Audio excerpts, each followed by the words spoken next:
Hey friends! We are on chapter 10 of Miss Child is Wild, the My Weirder School series, and I actually have all the dogs here, but they're on the floor and this room's a little messy, so I'm not going to show you them. But Sid and Kenny and Dolly are all right here with me, and then Cassie, of course, has to be on my lap. Alrighty, chapter 10, Brian the Lion. We all ran over to Lion Lane like we were in the Olympics. Alexia rode her skateboard, so she got there first. There she is, Alexia shouted. Lion Lane is another one of those areas in the zoo that has concrete walls that curve down where the animals live.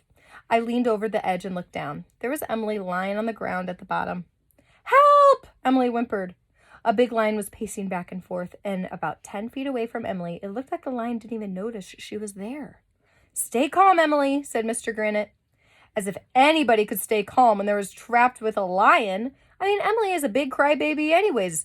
But if I was stuck down there at the bottom of Lion Lane, I would probably be freaking out and crying too. What is the lion's name? Asked Mrs. Hannah. His name is Brian, said Miss Child. Brian the lion? We all said. Brian! Shouted Michael. Don't eat Emily! Lions don't understand English, dumbhead, I told Michael. Can you climb out, Emily? Asked Mr. Granite. Oh, okay. Thought the dogs were about to all bark. No, Emily said. I hurt my leg. We'll get you out of there, Emily, shouted Miss Child. How did you get down there in the first place? Asked Miss Hannah. I was taking a picture with my camera, Emily said. I took a step backward and... Emily couldn't finish the sentence because she started crying.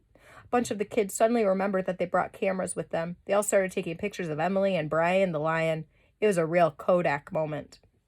Suddenly, Brian the lion walked over to Emily and started sniffing her.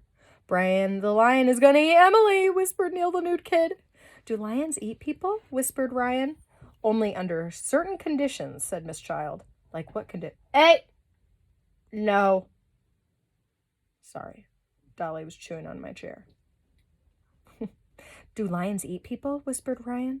Only under certain conditions, said Miss Child. Like what conditions? Whispered Andrea. Like when they're hungry, said Miss Child. We've got to do something, said Andrea. Pretend to be dead, Emily, shouted Miss Child. We'll figure out a way to rescue you.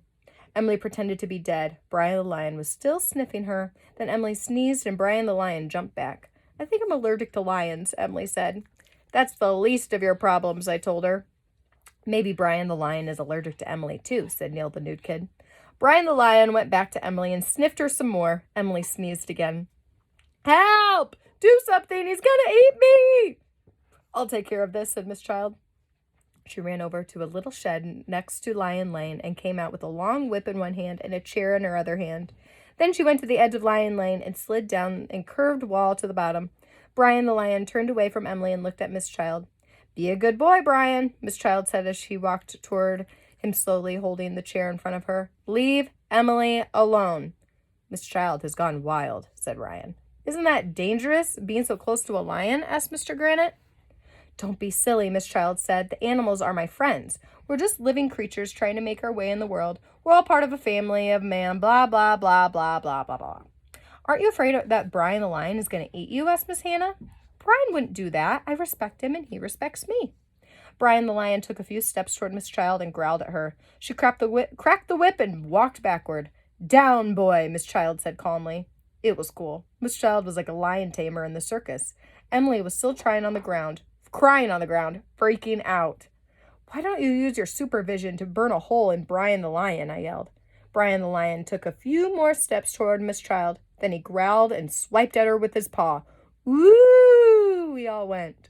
Don't worry, Miss Child said. That's how Brian shows his respect for me. If he respects you so much, why do you need the whip and the chair?